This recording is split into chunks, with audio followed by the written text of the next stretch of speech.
inverted pendulum on cart. We are designing a. So today's objective is just to design a PID controller to, if you remember your simulation, what was it doing? It was just kind of falling down, right? So now we want it to balance it using the PID controller and the actual equations were nonlinear, highly nonlinear. So we will do some simplifications and then derive a transfer function and then apply that controller back to the original simulator that you had.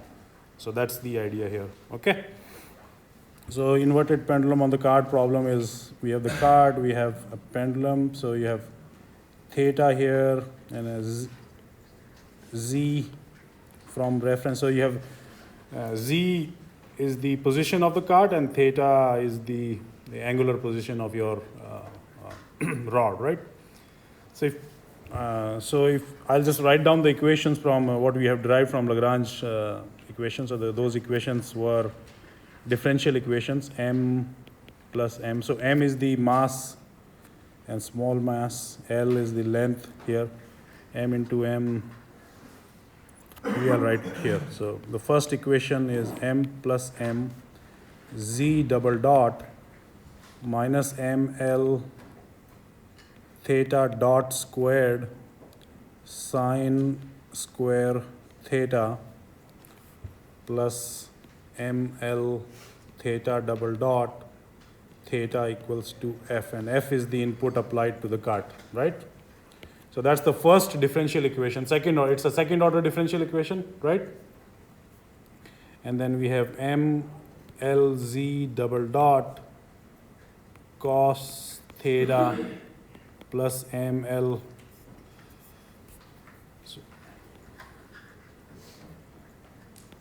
theta double dot minus mgl. So the linearization question in the previous homework was kind of a trick question. System was already linear. If you could figure it out, you don't have to linearize the system. Equals to 0. So two differential equations, right? Yes? Are we missing a sign in the last term of the equation? The first one, yeah, cos theta, right? Cos of theta. Yes. So these are two differential equations you derived using your Lagrange method, right? So now we want to find transfer functions for it, right? There are two, but these equations are nonlinear, right? So if you see, we have theta dot term here, we have theta, cos theta term, sin theta term are there. So we want to do some approximation. So one method is linearization, right? You can find an equilibrium point for this and then find, linearize it around that equilibrium point. Or one method that I want to explain you today is called small angle approximation. Small angle approximation, right? So in that, what we are saying is both theta and theta dot are small, okay? And because of that, so that's the underlying point here that, pendulum is there, but we are assuming that the deflection, that angular displacement is not that much, and even the speed at which it moves is not that high. And because of that, what you can do is you can say theta square term approximately equals to 0, theta dot square approximately equals to 0. So any square term of these quantities, cos theta approximately equals to 1, sin theta equals to theta, right? So these are the terms you can basically use. Sin theta is approximately, so for small angles, it is not 0. So squared of this can be 0, but sin theta will be equal. So I will say sine of 0.1 radian will be around 0.1. If you just see the plot, you will see that sine of x equals to x at small angles. So it's linear around that point. So that's the assumption we are making, okay? So if you plug these things here, it will do wonders. It will make your equations really nice, clean, and linear equation. That's the whole goal here. So what we can get rid of this term, right? Theta dot square is there. We can rewrite the equation after this. So m plus m z double dot plus ml theta double dot, cos theta goes 1, right? So equals to 1 f. So that first equation becomes that. And now you see it becomes linear. It's a linear combination of z dot and theta double dot. And similarly, the second equation, mlz double dot, cos theta goes to 1, ml square theta double dot, and the mgl theta, sine theta goes to theta, right?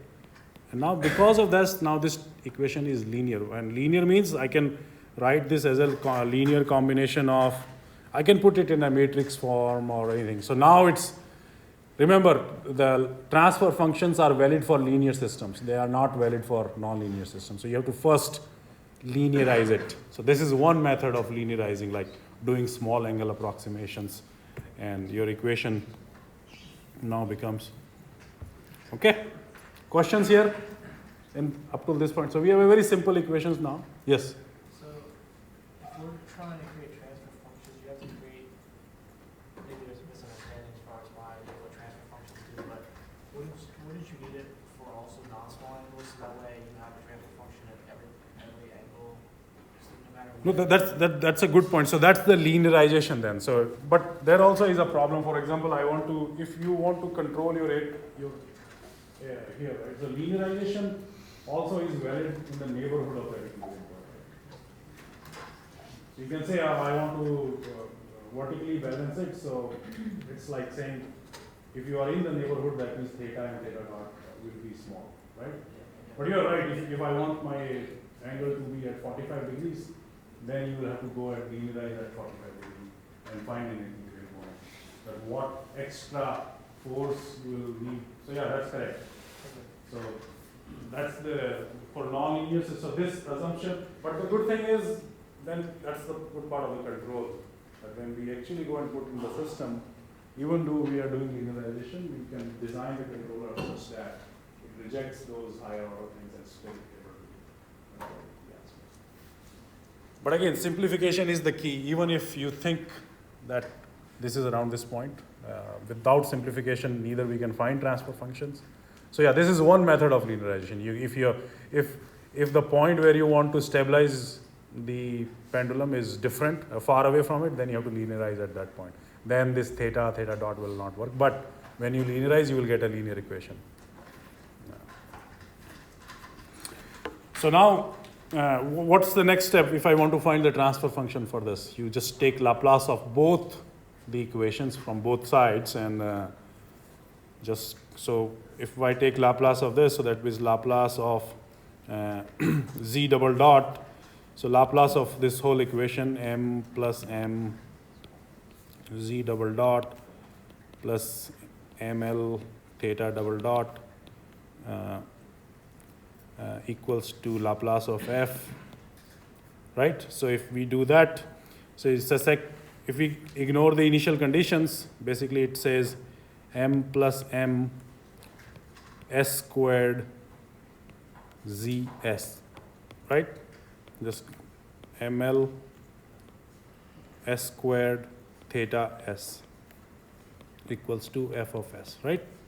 So that's, then we can do the same thing for the second equation. We can say m l s squared. So Laplace of z double dot is what? S squared zs. Okay, so that's the Laplace of. And then ml squared s squared theta s, and then Laplace of mg l theta s equals to 0. Okay, so these are the two equations we get from Laplace. Now we want to find ratios, right? We want to find ratios of f to theta or y to theta, right? So we can see this equation, we can find a ratio from z to theta, or theta to, z to theta. So if you segregate theta terms and z terms, it will be ml s squared zs, right, equals to mgl plus, minus ml square s square theta s, right? So then the ratio of zs over theta s equals to, or what will be that? So that will be mgl minus ml square s squared over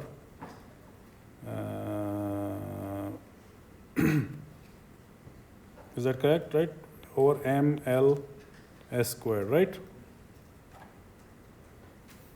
I think ml can be cancelled out in several places. So if you take out ml outside this here and there, we can say rewrite it. It becomes g minus l s squared over s squared, right?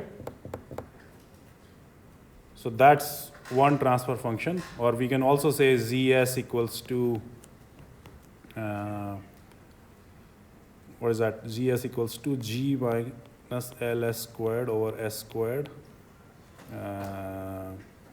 theta s. Okay. Questions here? What I did?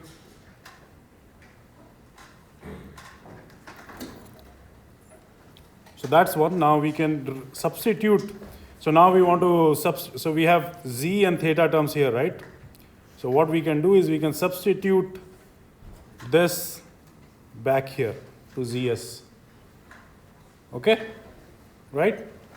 So if we substitute that, what will happen? So what we are doing is we are substituting this here in this equation so that we can then compute transfer function between theta and force. So how much, so at ratio of theta as a output and the input is force, right? So that will come out. So if I plug that in, it becomes m plus m s squared over g minus l s squared over s squared theta s. So that's the first term happening there. Then you have m l s squared theta s equals to f of s, right? So now if you see this equation also, so we'll just put a star here so that next week we can bring it back.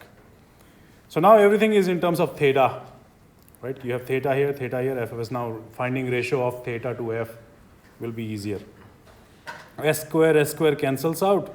So we have m plus m g minus l s squared theta. So you can take theta as outside, so it will be m l s square theta s equals to f of s. Questions? Right? So now the ratio will be easier. I think one more cancellation can happen here. So if you see m into ls squared will be equal to this term, right? So that will cancel out. So we can rewrite it and we'll say it will be m plus m into g, that's one term, and then m capital M minus capital M L S squared, and this small m multiplied this will be cancelled out. So that's theta s equals to f of s, right? So now finding ratio is easier than theta s over f of s is what? That's the transfer function, right? So that's the input, that's the output. It is 1 over m plus m g minus m l. Is it correct? Did I miss anything?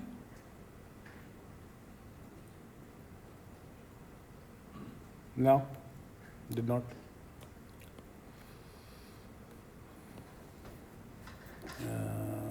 Yeah, so that's one transfer function we have. So now if you have to break it down, so see guys, what I can do now is we have a transfer function here which gives me, if I plug in force f of s, the output is theta s, right? And the transfer function is 1 over m plus m g minus m l s squared, right? So that's the transfer function between force and theta. And now you have one more transfer function here, which is between z and theta. And where theta acts as an input to the system, right? To this. So theta, even though it's a state, but it's an input to control the position of the cart. So then you can write one more transfer function saying, what was that transfer function? That was g minus L s squared over s squared, right? Because theta s goes in, what is the output? Z of s. So that's the total block if you see, like, now, right? So it's a cascade of two blocks. It's a multiplication of two transfer functions. So if you want to find the transfer function for, because transfer function is always defined by what? Output over input, right? Output over input. So we have one here, that is output.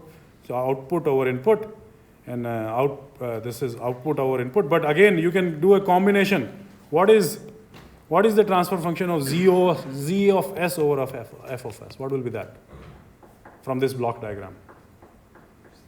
Multiplication of these two transfer functions, right? So as simple as that. So, but that will be a fourth order. If you see the s square down here, s square here, there will be a fourth order transfer function.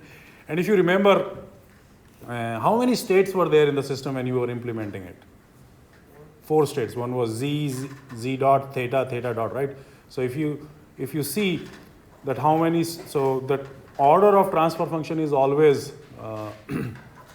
the how many states you have there. So now we can do a little bit more simplification to make it a little pretty, but this is the overall transfer function we have.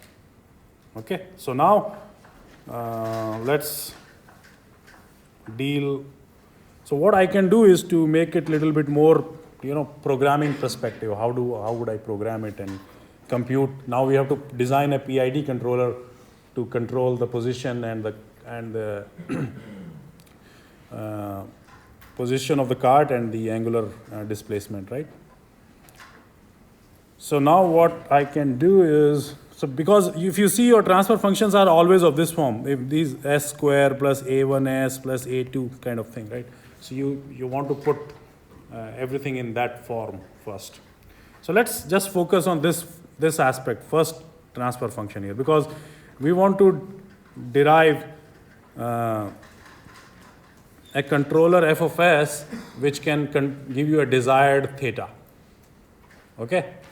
So, and then we can compute another controller which will, okay, what should be theta to give you a particular position of the cart. So you can divide the control into two parts, that you first come up with a controller so that I can control the angular position, and then what should be the angular position, how should the angular position vary such that you can control the position of the cart. So we can divide the two controller into two parts. Okay, so first let's just focus on this part right here. Okay, so we want to design a controller. We want to come up with f of s, and that will be our PD or PID control, such that first let's investigate what the open loop characteristics are and everything there. So now this coming to this transfer function here, this f of s. So what I can do is I can divide the whole thing by minus ml, the whole thing up and down, right? So it becomes minus 1 over ml, right? And it becomes s square minus m plus m. So the objective is to bring into this form. So the s square, the first coefficient is positive, and then whatever happens from that onward. So that's the objective here. So by ml into g. Okay, so that's still, it's nothing changed. I just divided the both things by the same quantity so that I can get this transfer function are same. Nothing changed there. Okay, so that is still the same transfer function. Now, a little bit more beautification. We can call this as B0, just for programming perspective, right? It will look much easier, and this you can call as A0. So, right, so what is my B0? B0 is 1 over ml. And what is my A0? A0 is m plus m by cap ml into g. Right, so that's my A0, that's my B0, so I can rewrite this. Now your thing will look simpler, right? When I'm comparing coefficients, having in terms of A0, B0 makes sense, otherwise it will be very ugly. So what we can do is now we can rewrite this thing saying, okay, minus B0 over S square minus A0. That's the transfer function we have now, right? It's a second order transfer function. So that's the open loop transfer function, right? That's the open loop transfer function. What can you say about it? How many roots are there? 2 roots. What are those? Plus or minus square root of A0. Yeah, so S, so this thing can be written as S minus square root of A0 into S plus square root of A0, right? So that gives you S square into A0. So one root is negative, one root is positive. That means what? System is unstable, right? One pole in the right half of S plane means one of the exponential will be e to the power A0 t. And that term will explode as t goes to infinity, right? Or in fact, pretty soon, exponentially soon, it will explode. Okay, so let's see in MATLAB how the characteristics. So you can check actually if you apply a step input, things go to infinity. Okay, so now for there definitely there is a need of a controller here. Otherwise, original system is unstable. Okay, so we can just switch back to MATLAB for a second here, just to show you the response in MATLAB, and then we can come back. Start recording next. So let's rewrite our transfer function. We have, so in this we are designing a PD controller. Until unless we see a need for steady state error, we don't need, you generally want to use an integral controller. Integral controller will increase the order of your system. So that, and basically it's adding one integrator to the system, right? So we have our transfer function which is minus B0 over S square minus A0, right? So what we are doing is now the output is theta here.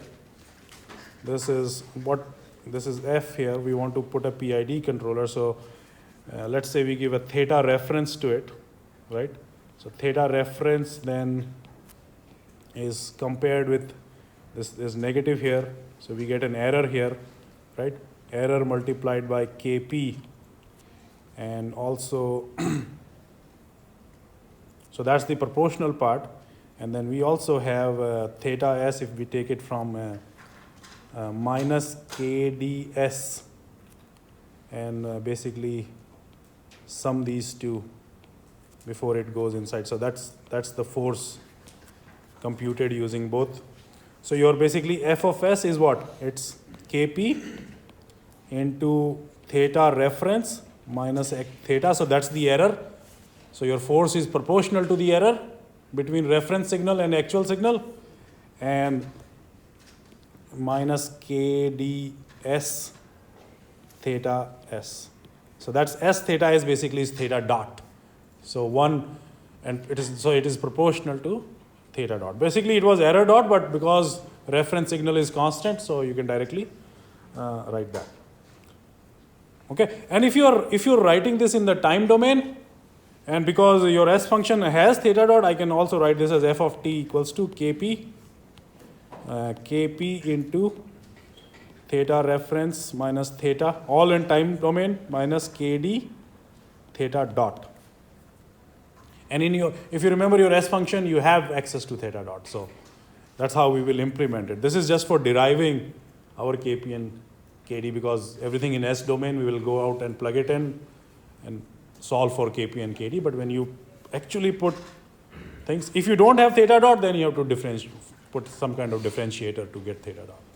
Okay, but in our system we have both theta dot, z dot, right, in that equation. So let's go ahead and plug that in, right? That's what we have to do, right? So what is theta s? Theta s equals to minus b0 over s square minus a0 multiplied by f of s, right? That's what. So if we just plug this in here, so that becomes theta s equals to minus b0 s square minus a0. F of s is kp theta r minus theta. So basically there are s terms. I'm just omitting them for the space, but minus kd s theta s here, right? So so basically what we have to do now is find a ratio, because now input, what is your input now to the new system? Your input is theta reference now, it's not f. So you're saying your input to the system is theta reference and your output is theta. So you want to find that ratio. What happens? What is the ratio of theta r by theta? Okay, so we can do some math here, right? Just segregate theta r terms and theta terms and find that ratio. So let's do that. It will be, so theta r is, there is only one term. So we can separate them out and say, so theta s, and we can bring theta s from here and here, right? So we have,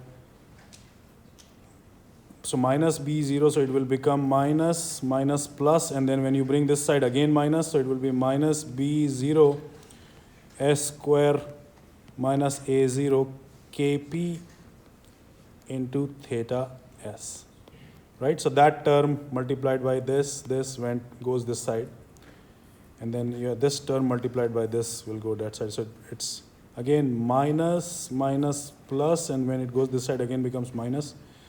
So it becomes minus b0 over s square minus a0 into kd s theta s, right? Equals to, so only one term remains here, this multiplied, so it equals to minus b0 kp theta r divided by s square minus a0.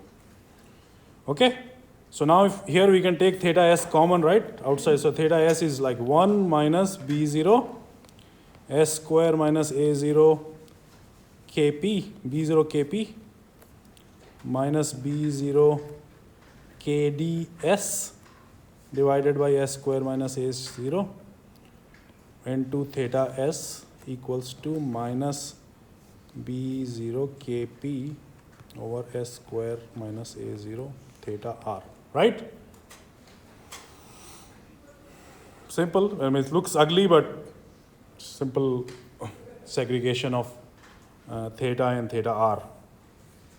Now we can further simplify. This is common here, right? So this can go here and we can cancel the denominator from both sides, right? So it basically becomes s square minus a0 minus b0 kp minus b0 kds theta s equals to minus b0 kp theta r. So that becomes simple. Now finding ratio is easier. So ratio of theta s over theta r is equals to minus b0 kp divided by s square. So let's put the, so this is the s term. We can bring s square minus b0 kds minus this, and this a0 can go together. So minus a0 minus b0 kp. So that is your transfer function, closed loop transfer function. Okay? Yes? So when you, it's pretty straightforward once you identify like which ratios you need or which transfer functions you need. But when you like look at this problem from the start, how would you recognize that these are like the 4 or 5 or 6 transfer functions or ratios that we'll have to identify and solve? That's a good question.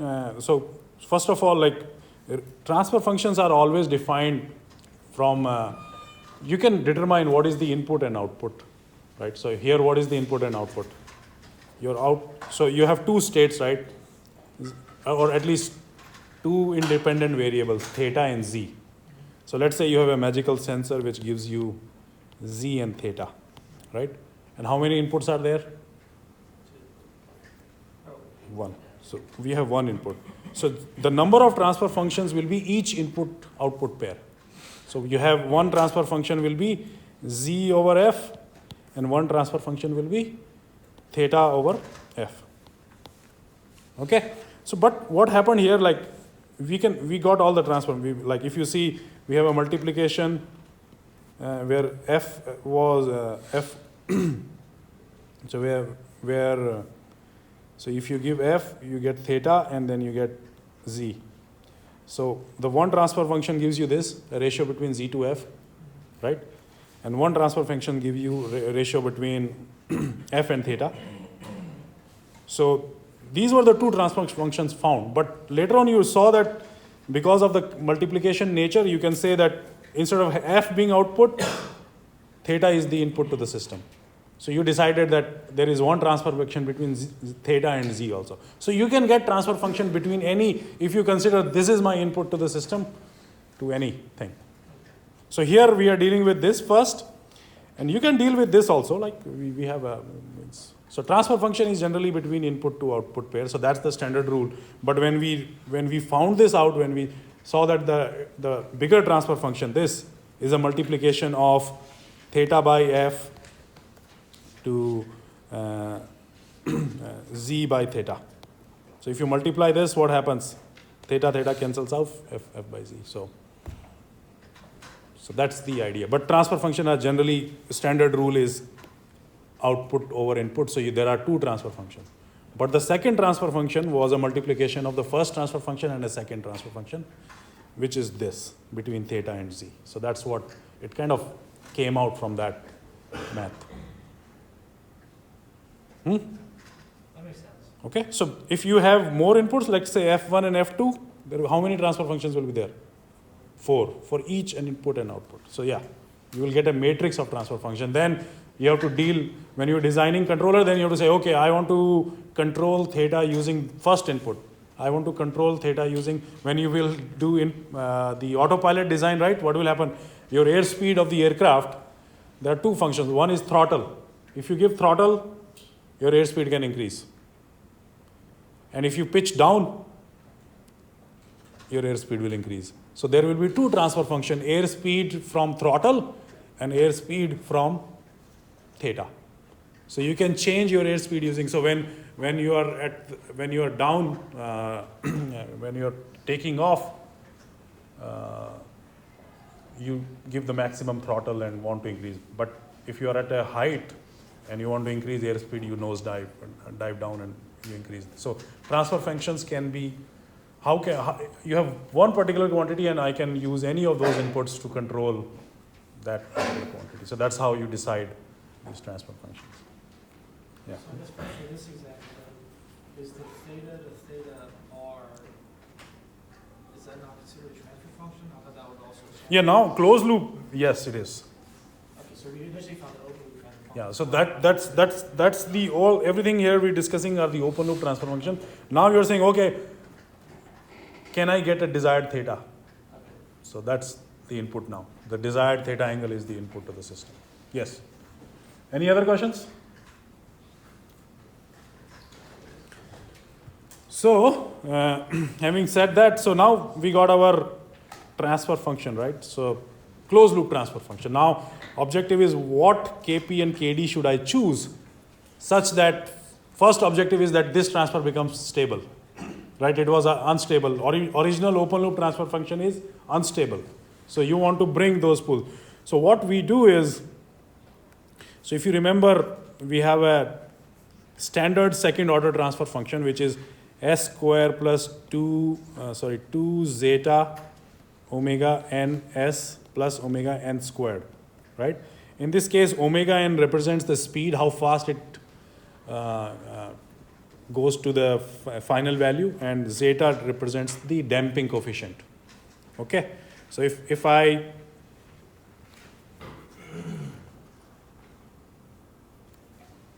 so let's say this is, so what I call it is a desired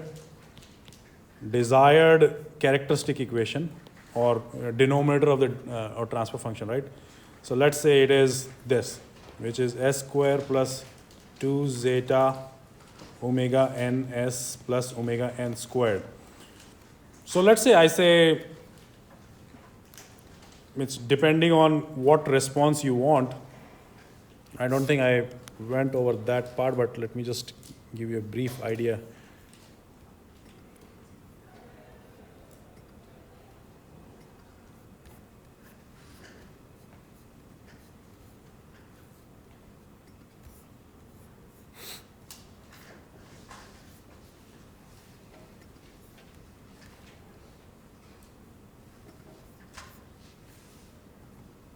Okay.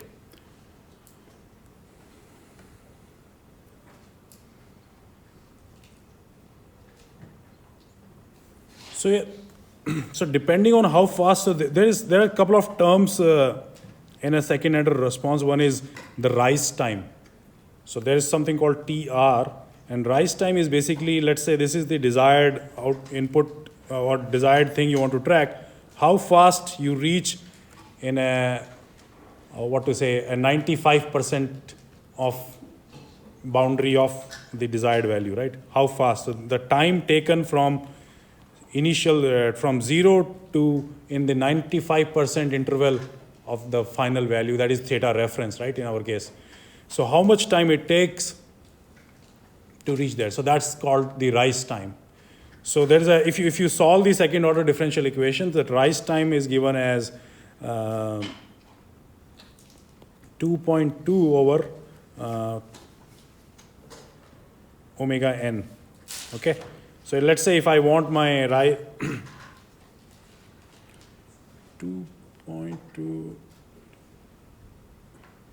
and if I want this to be 4.4, let's say I decide that I want my rise time to be 4 seconds, or like it's a property, you can choose any number you want for the, but the part here is I want the inner loop, which is like f2 theta, to be much faster than, like the response should be very quick.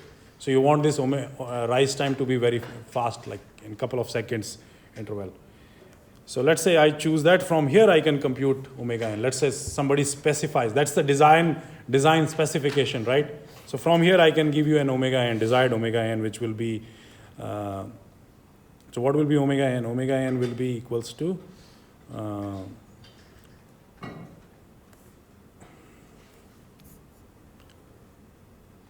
actually, no, let me rewrite this equation here. So omega n theta is 2.2. I might be giving a TR theta equals to 4.4. So this is, so I think rise time, I kind of did a mistake here.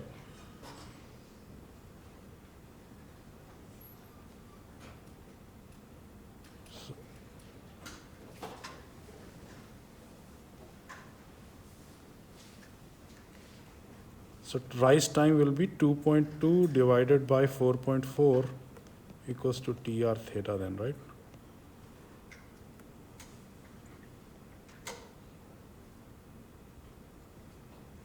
Yeah, let me get back to you, but let's say half a second of a kind of a rise time here, right? So for that, the omega n should be 4.4. Okay, I'll give you more information in the next lecture, but let's say our omega n, desired omega, that's the desired omega n, that's what you want your natural frequency to be, 4.4. And then zeta, as a thumb of rule, it is 0.707. So if you know these two values, you can plug this in and you can get a desired characteristic equation, right? So if you do that, the desired characteristic equation will be, let's just go to, and then what happens once you get the desired characteristic equation, you can compare this equation with the closed loop characteristic equation that we got. So what will be that? It will be minus B0 KDS equals to 2 zeta omega n, and then omega n squared equals to minus A0 minus B0 Kp, right? So see, because you know zeta, you know omega n, so basically it's solving these two equations, and solving these two equations, you will get your, from here you will get Kp, from here you will get your Kd. Okay, so what will be Kd? Kd will be minus of 2 zeta omega n divided by B0.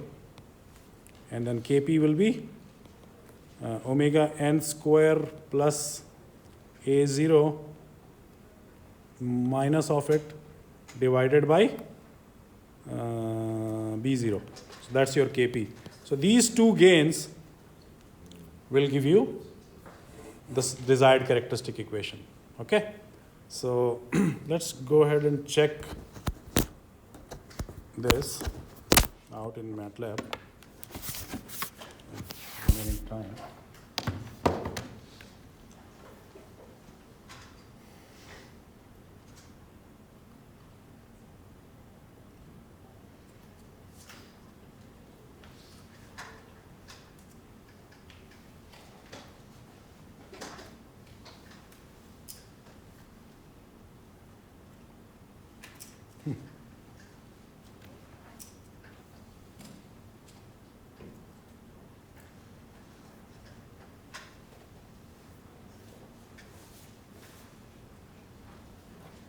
Give me a second. MATLAB sometimes doesn't like putting the connector.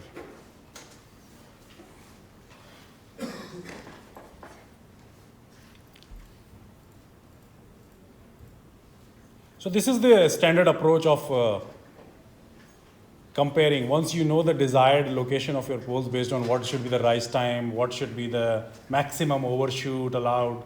So you, based on that, once you decide those specifications, you will get the location of your desired poles, and then you can go ahead and compare the equations.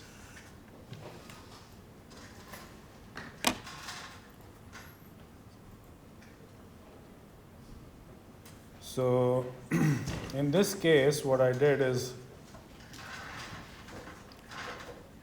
so I plug the same equation, right? Same thing. Like once I find in my parameter file here, I'm finding these Kp and Kd, same values. So I'm just comparing the coefficients and computing your Kp and Kd for theta. Okay, just comparing those coefficients, same thing that we just solved there. So if we run this, and then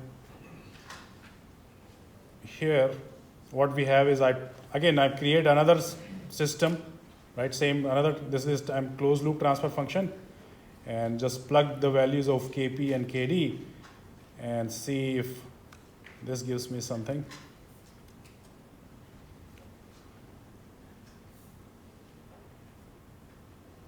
So basically,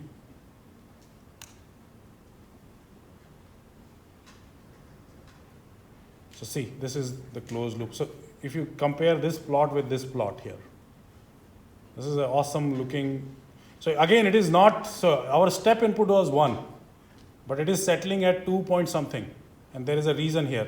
So so first of all, we made from an open loop, by putting a Pid controller, we made it a stable system at least. But now if you see, there is a DC gain. So so the ideal thing was that this should have settled down at 1, right? But if you go ahead and check your S function here, not S function, but the transfer function here, one more time before we go. So this is our transfer function, right?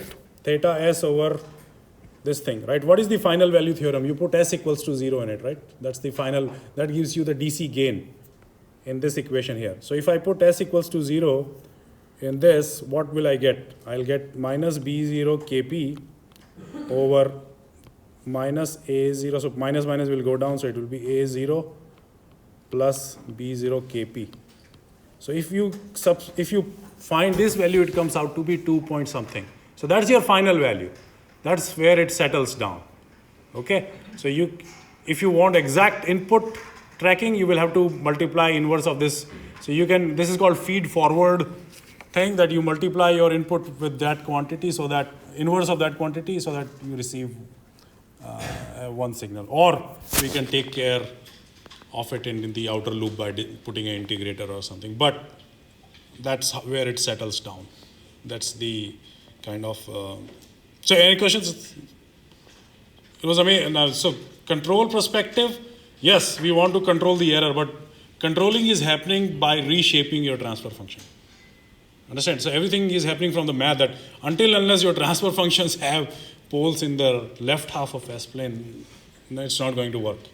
And then you can actually choose the response, what should be the rise time based on the location of your poles. Okay? So one of the assignment will be just repeating this. Okay? So what I'm doing, you just go and repeat, find the transfer functions, design a controller. So right now we are just half done, because now we have 1 minute, right? Let me show you the simulation also, like for this here. If the MATLAB will allow me. Questions? Do you find it interesting? Nothing? Makes sense? What is happening here?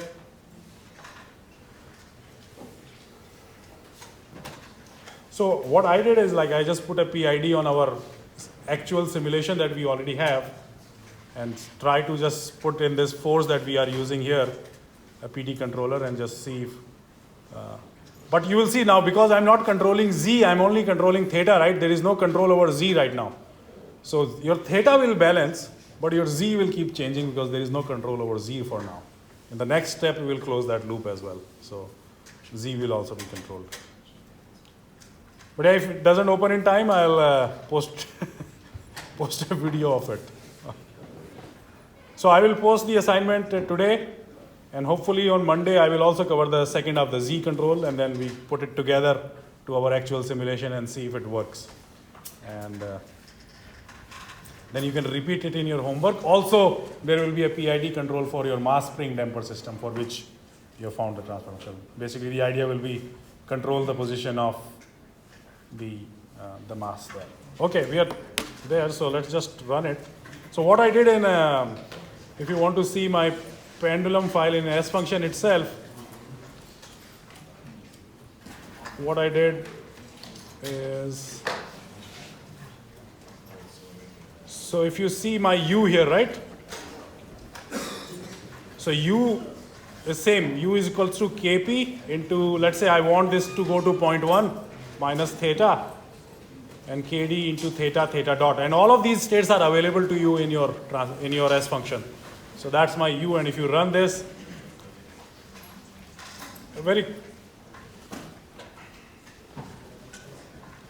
so it goes there, angle goes there, but your Z is not controlled for now. So it will keep running because you have given that force, and that means it keep accelerating the Z, but your pendulum will be there at that position. So next time we will close, it's called successive loop closure. So you're closing two loops simultaneously, and then we will also control the Z part of it. Okay. Have a great weekend, folks.